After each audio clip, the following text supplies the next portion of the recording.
Well, welcome to the Tipping Point program. I'm Dr. Mark Hitchcock, and I'll be your guest host today on the program. I'm the pastor at Faith Bible Church in Edmond, Oklahoma. I'm a professor at Dallas Theological Seminary. I'm also a contributor here on endtimes.com, and Jimmy's asked me to fill in for him today, and it's a great privilege to be with you today and to talk to you about something that has been on my mind a lot. I haven't written an article or done a video on this yet. I'm really looking forward to today's time to kind of go in a little bit of depth today and talk and kind of weigh in on an issue that has been out there in the news a lot lately. I'm sure a lot of you have seen, and that is the whole topic of UFOs, of unidentified flying objects. They're called, a lot of times they're called UAFs now, but still the old terminology is still just UFOs.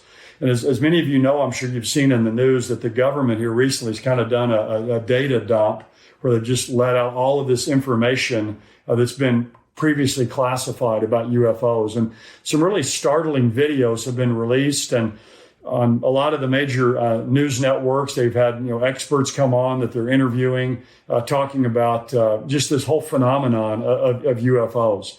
And the one thing I've noticed about all this is it's a lot of things happening that are unexplainable, and different people have kind of their different theories about all this, but no one really knows for sure. It's just kind of like almost like the beginning stages of people really trying to understand and discern what's happening.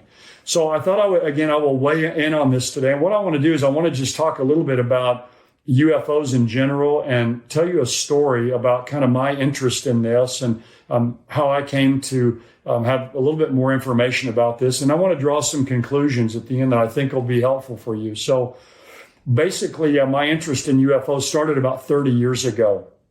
My wife, Cheryl, and I, we drive every year out to Ruidoso, New Mexico. Cheryl's parents for many years had a house there in an area called Alto, which is just north of Ruidoso. We still go out there every year now, but we'd go out there all the time back then and stay with her parents. And back in the day, when we'd drive out there, you'd go and you'd have to drive through the town of Roswell, New Mexico. Now, if you know anything about UFOs, you immediately know that's the UFO capital of the world. Now, when we go now, there's a road that takes you around Roswell, so we don't really go through the town. You kind of miss the traffic. But back then, you had to go right down through the middle of Roswell. And we started going out there in the early 90s. And for about 5 years, we would drive through Roswell, and you'd see all kinds of souvenir shops and places with all kinds of memorabilia about UFOs. And there were a couple of large museums there as well. There's one called the UFO Enigma Museum and another one called the International UFO Museum. And going through Roswell and seeing those kind of just got me interested in the whole topic of UFOs. I was wondering, what's going on here in Roswell? Why are people so interested in this? So I got a few books that I read that helped me out a bit. And we stopped a couple times and would go in those museums. But one of the times we were there it was August of 1996. I decided I was going to go out and see the supposed crash site where this alien spacecraft supposedly crashed in 1947.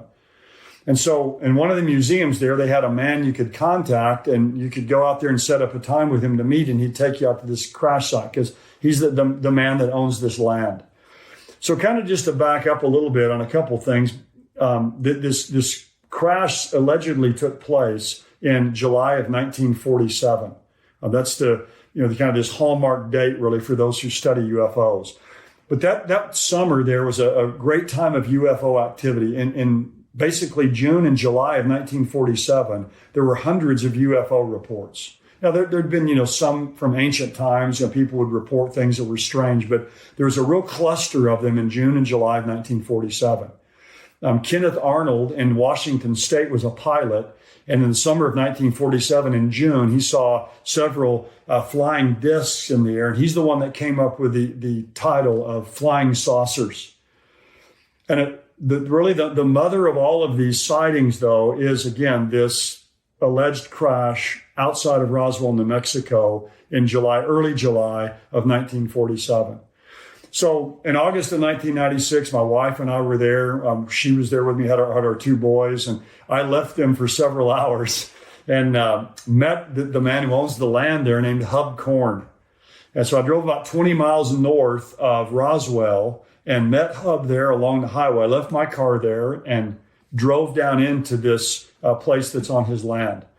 And he picked me up in his blue Ford pickup, and we drove back in there and really slowly. He owns hundreds of thousands of acres there. He drives me back to this place, and I recognized it from the books I'd read about UFOs. There's kind of over in the distance, there's just a little raised area, an arroyo that's there where supposedly this spacecraft had landed, and there was had supposedly been this debris field there. And so he brought me out there to let me look around and see this. There was another couple that he'd brought out there as well earlier. They were still there. And so I was looking around, just talking to him, asking some various questions. And while we were there, a van pulled up. This van pulls up, and a whole group of people began to get out of this van, and they had a lot of video and recording equipment. And I thought this fascinating. What are these people doing out here? So I asked Cub Corn, I said, who are these people who are here? And he said, well, they're with a program called Strange Universe. And they kind of just look at, kind of strange phenomenon and do TV programs about those things. So they got out, and a man walked over there, and he was probably around in his 70s at that time, late 60s or in his 70s. And he had a Kansas State ball hat on. And we began to talk, and I asked him his name. He said his name was Frank Kaufman. And I said, well, Frank, what are you doing out here? And he said, well, I'm one of the original men who came out here to this crash site in July of 1947. We were the first few people here to this crash site. And so immediately my interest was piqued. And he said, Strange Universe contacted him to be on this program and to come out there and be with them. And he said, for a lot of years, he really hadn't talked about what happened. The government had kind of sworn him to secrecy, but he said, I'm a grandfather now, and, a lot of times gone by. So he says, I'm telling people now what I saw when I came here.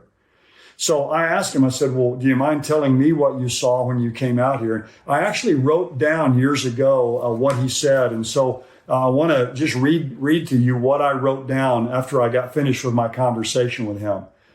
I said, Mr. Kaufman shared his eyewitness account of the crash site as he saw it in July 1947.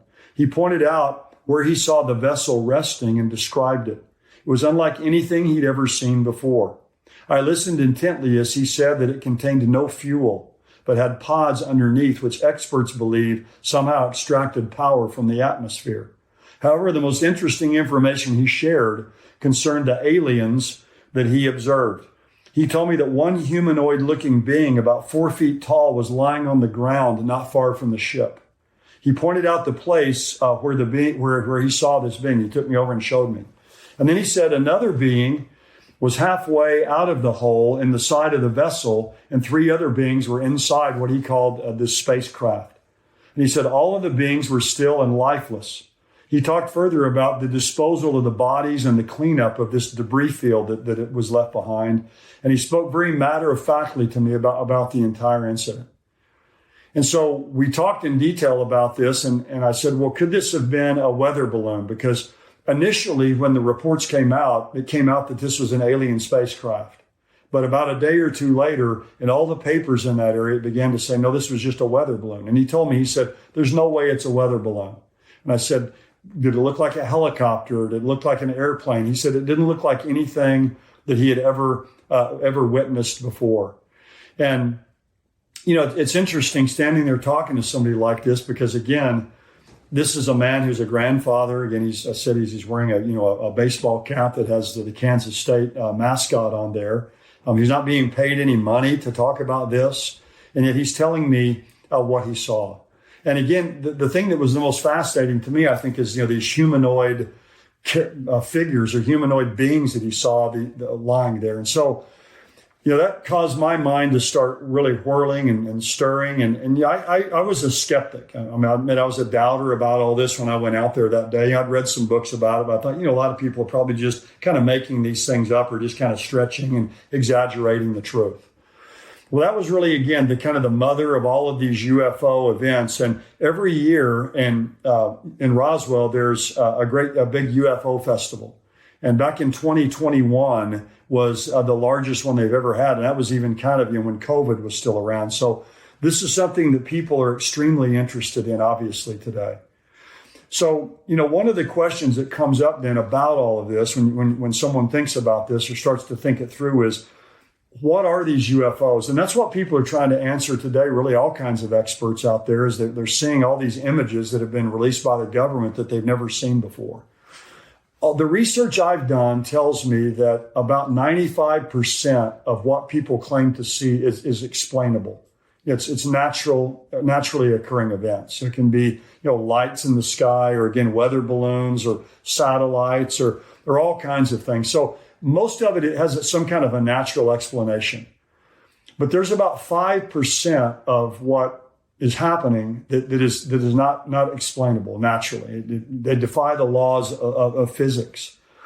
And so when people want to think about this 5% and think about how to explain this, there's several different theories that people have.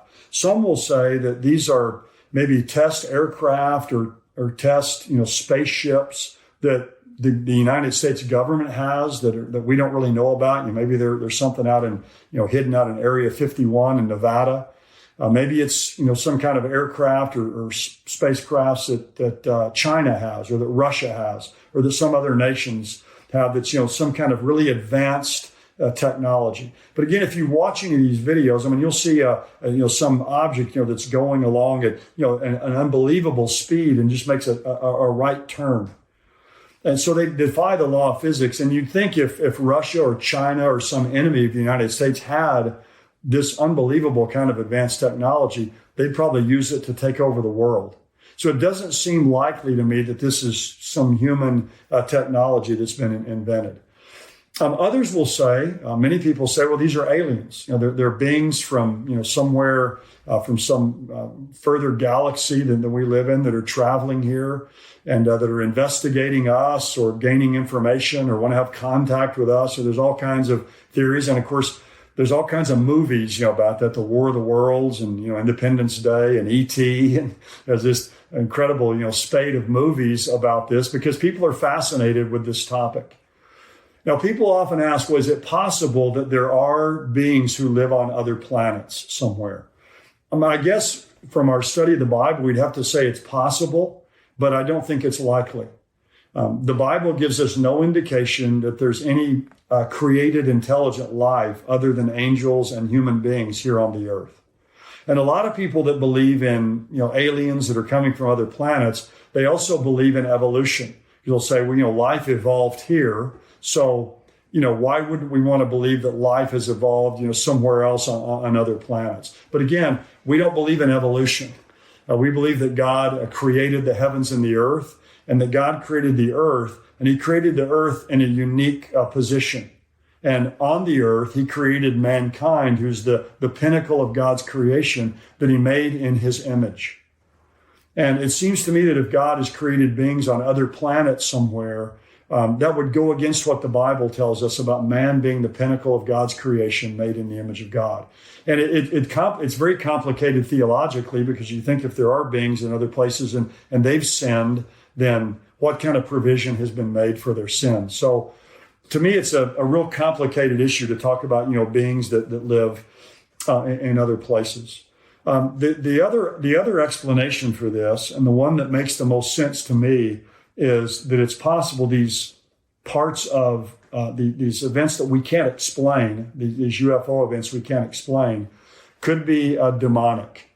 They could be demonic events that are taking place. Now, I can't prove that from the Bible, but we do know that, again, the only created intelligent life we know of from Scripture are human beings and angels.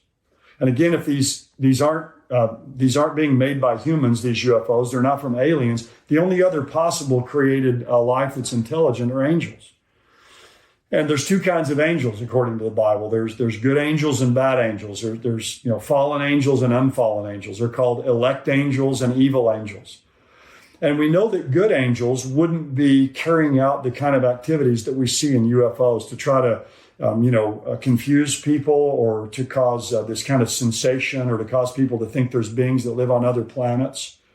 So that kind of leaves me with the conclusion that it's possible, very possible, I think likely, that some of what's happening, again, a lot of this activity that we can't explain, is being carried out by demonic spirits.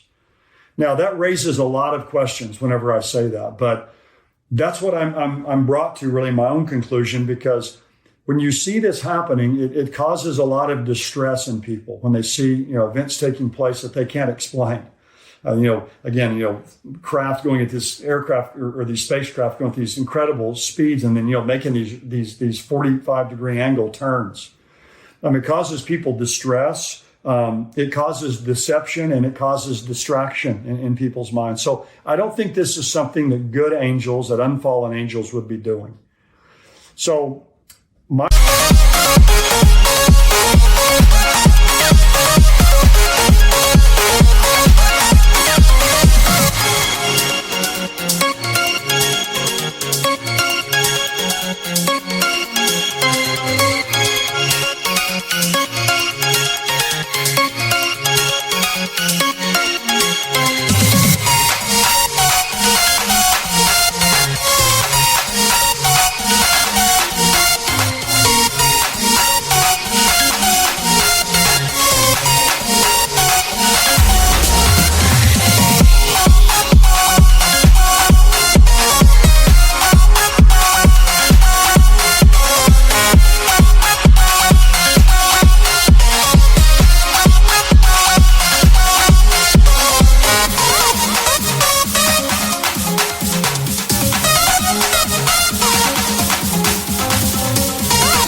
theory is that these are fallen angels taking some kind of material form.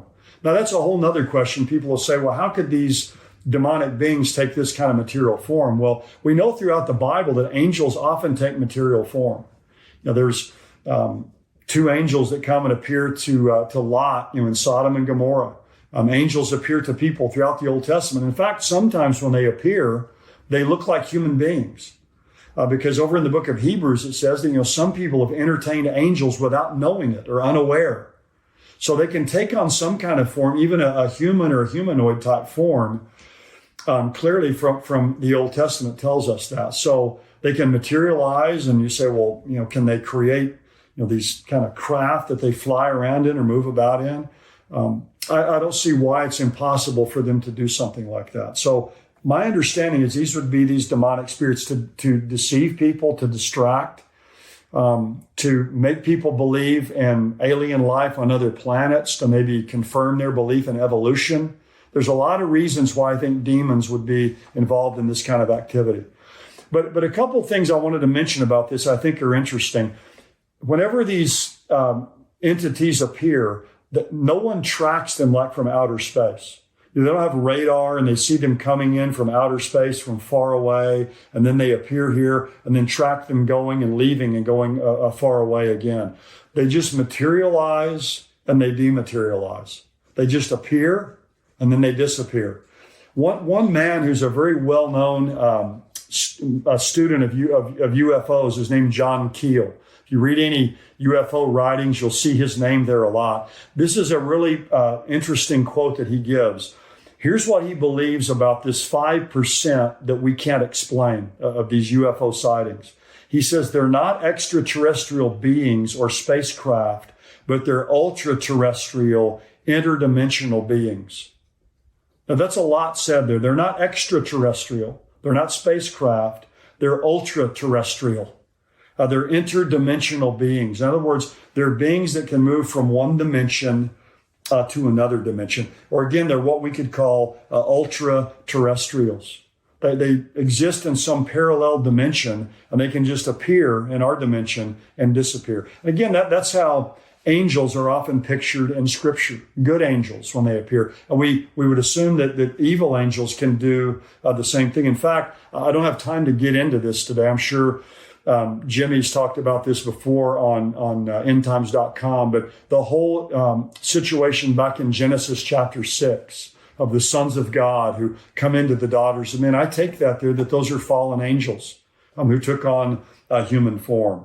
So they take on this form, they come into this dimension, and they just disappear, and they leave this dimension. So again, I don't think these are test aircraft or spaceships. I don't think they're aliens. I think these are demonic beings. Now you say, why would they do this? Again, why would these demonic beings want to do this? Well, to, I think, deceive people into believing, again, there's life on other planets, to believe in evolution.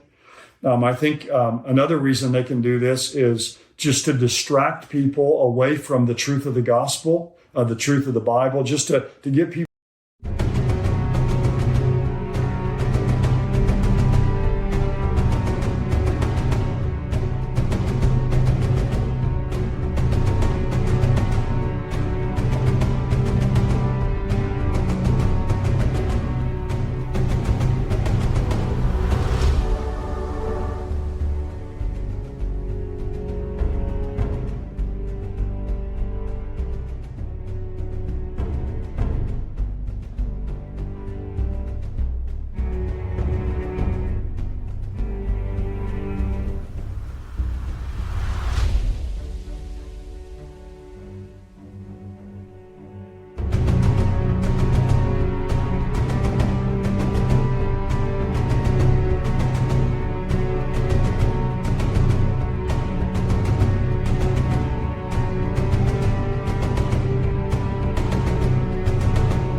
obsessed with life on other planets and extraterrestrials to take their focus off of God and spiritual things and God's word.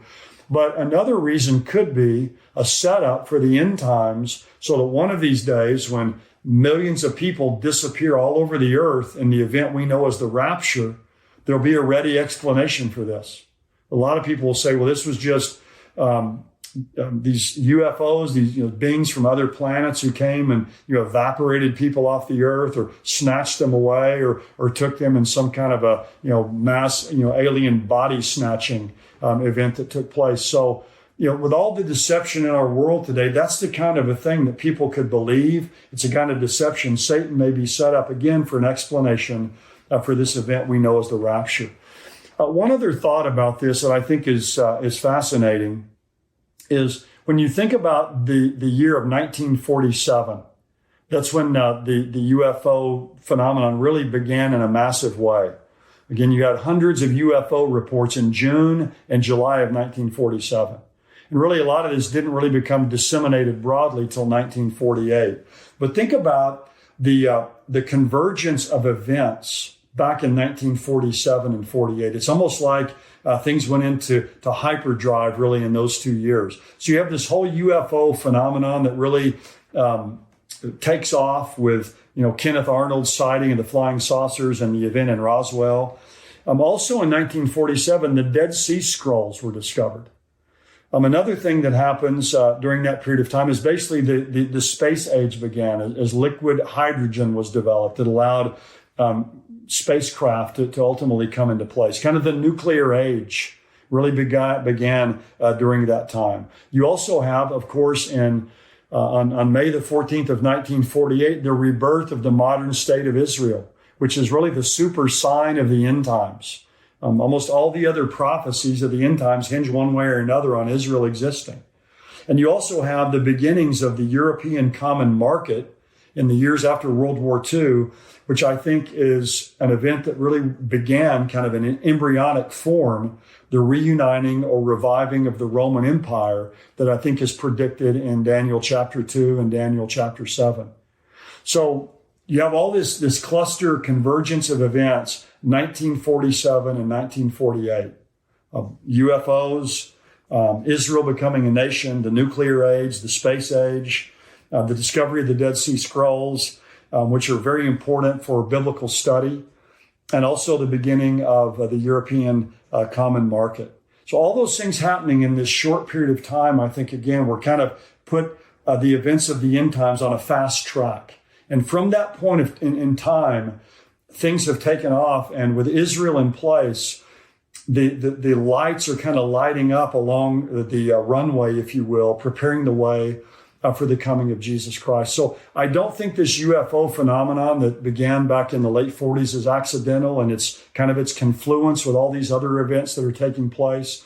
I think it's causing a lot of deception and distraction in our days, and ultimately can even be used by people someday to come up with some explanation for what takes place at the rapture. Well, thank you for listening. I appreciate you taking time to watch this teaching. If you're a subscriber, please stay tuned for the news and the Q&A segment. I want to thank you for watching this Tipping Point clip, and I want you to subscribe to the channel. I want you, if you're not a subscriber, go ahead and click subscribe there. And thank you for watching and subscribing. I want you to join our Tipping Point community at endtimes.com. For $7 a month, you can subscribe, and you have a 7-day free trial. So if you just want to check it out for 7 days, go on endtimes.com, check us out for 7 days, but I can promise you, you're going to love the content. You're going to be getting the Tipping Point show, the full show, every single week, as well as articles and video content from great teachers like Greg Laurie and Mark Hitchcock, and of course myself. Be sure to subscribe to be notified when we release more videos like this. God bless you.